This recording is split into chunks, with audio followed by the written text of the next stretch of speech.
मालिकेत आज आपण बघणार आहोत. भक्ती कृष्णाला सांगते, म्या आणि आय आता निघतो, तवा काळजी घे स्वतःची. कृष्णा भक्तीला म्हणते, तू सुद्धा काळजी घे भावा.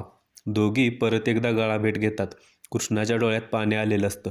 भक्ती दुष्यंतला सांगते, दाजी मी आता येतो, आणि ती तिथून निघून जाते. दुष्यंत आता कृष्णाला म्हणतो, कृष्णा मी आता तुला ऑब्झर्व करत होतो. मला कळतंय की तुला काहीतरी सांगायचंय, पण तू सांगत नाहीये. भक्तीच्या पण लक्षात आलं ते काहीतरी लपवतेस तू. दुष्यंत कृष्णाला म्हणतो, कुणालाही घाबरायची गरज नाही कृष्णा. नीट विचार कर की कसं किडनॅप केलं तुला, कोण होती ती लोक, कुठं घेऊन गेलती तुला, काहीतरी आठवत असेल ना कृष्णा, मला सांग प्लीज. कृष्णा म्हणते, म्या ज्या माणसाला पाहिलं ना त्याचे डोळे निळे होते. दुसऱ्या दिवशी सकाळी सगळेजण ब्रेकफास्टसाठी बसलेले असतात. बाजाबाई पूजाला सांगते, पूजा जा दुष्यंतला बोलवून आण. इकडे कृष्णा अंगणात झाडू मारत असते, पण दुष्यंत तिला झाडू मारून देत नसतो. दुष्यंत म्हणतो, इकडे दे झाडू, मी झाडतो. तुला आरामाची गरज आहे, तुला सांगितले ना. आता पूजा तिथे येते आणि दुष्यंतला म्हणते, फ्रेंड तुला ब्रेकफास्टसाठी बोलवले. दुष्यंत म्हणतो, हो मी आलो. तो आता कृष्णाला काही केला झाडू मारून द्यायला तयार नसतो. दुष्यंत कृष्णाला म्हणतो, चल आधी ब्रेकफास्ट करून घे चल. तो तिला आतमध्ये घेऊन येतो. आता दुष्यंत कृष्णाला म्हणतो, लगेच सगळ्यांसमोर ब्रेकफास्ट करायचा. दुष्यंत स्वतःच्या हाताने कृष्णाला ब्रेकफास्ट वाढत असतो.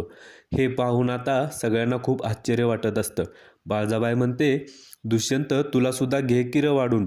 दलपतराव म्हणतात, होय होय दुष्यंतराव, मिसळ एकदम झणझणीत झाली, सिस्टमॅटिकली जाळ काढायली. आता आढळराव म्हणतात, नाही ते जाळवरून आठवलं, आता जे सुनबाईच्या बाबतीत घडून गेलं त्याच्याविषयी सिरियसनेस आहे का नाही कोणाला. सगळे आता थोडे शांत होतात. आढळराव म्हणतात, नाही म्हणजे ज्यानं कुणी बी हे केलं असेल त्याचं घर एव्हाना जळायला पेटवून द्यायला हवं होतं. मैनावती म्हणते, अहो भाऊजी, मग आता दिसल त्याचं घर पेटवायचं का. मैनावती हसत असते. दुष्यंतला तिचा राग येतो. दुष्यंत म्हणतो, काकी काय गमतीचा विषय आहे का हा, एवढा सिरियस इश्यू आहे, एवढं सुद्धा कळत नाही का. बाळजाबाई म्हणते, दुष्यंत अरे चिडू नको मैनावतीवर, तिचा स्वभाव माहीत आहे नव तुला, आणि तू काळजी करू नको. रांगणे पाटलाच्या सुनावर हल्ला झालाय नव, मग ही बाळजा गप बसणार नाही.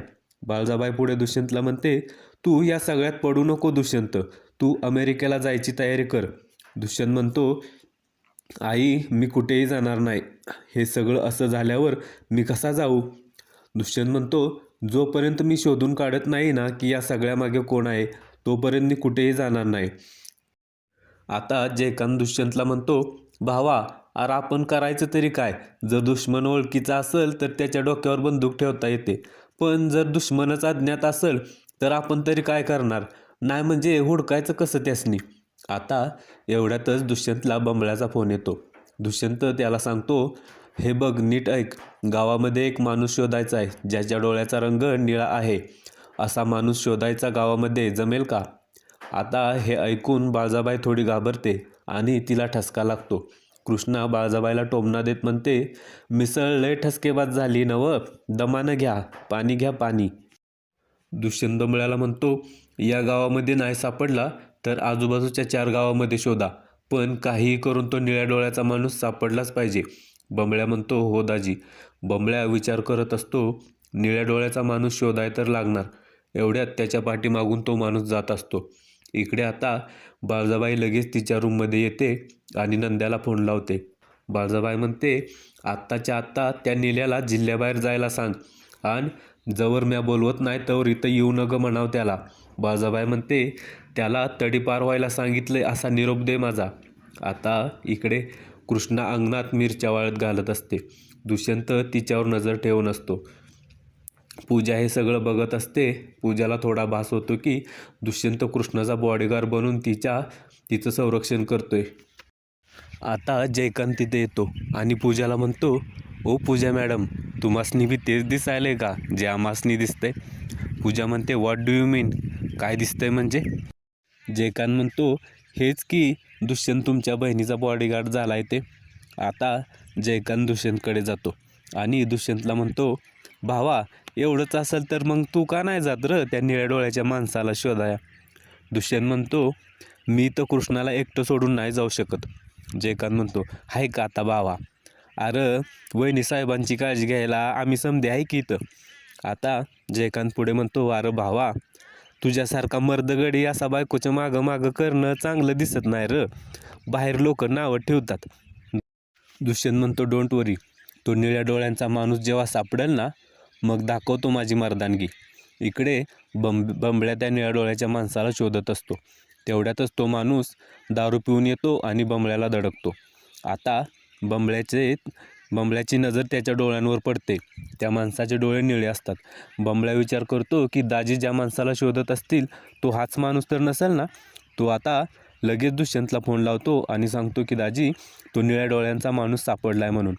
दुष्यंत आता कृष्णाला सांगतो की बंबळ्याने त्या निळ्या डोळ्याच्या माणसाला बघितले, आपल्याला लगेच निघावं लागेल. दुष्यंत आणि कृष्णा आता लगेच बाहेर जातात. एवढ्यात बाळजाबाई त्यांना अडवते आणि बाळजाबाई दुष्यंतला म्हणते अरे दुष्यंत, कुठं निघाला एवढ्या लगबगीनं. दुष्यंत म्हणतो आई तुला सांगतो आल्यावर. दुष्यंत सांगतो की आई, तो निळ्या डोळ्याचा माणूस आता सापडलाय. असं म्हणून दुष्यंत पुढे निघून जातो. आता कृष्णा बाळजाबाईला टोमणा देत म्हणते बाळजाबाई, तुमचा खेळ संपला आता. बाळजाबाई आता लगेच वर येते आणि त्या माणसाला फोन लावून सांगते की मी आज सांगितलं होतं ना त्या नेल्याला जिल्ह्याबाहेर जायला सांग म्हणून, मग तो इथं कोल्हापुरातच काय करायला आहे. आता तो माणूस म्हणतो की आम्ही समधीकडं शोधलं त्याला, पण तो आम्हाला कुठं बी सापडला नाही. बाळजाबाई म्हणते सापडेल कसा, आता तो दुष्यंतला सापडण्याच्या मार्गावर आहे.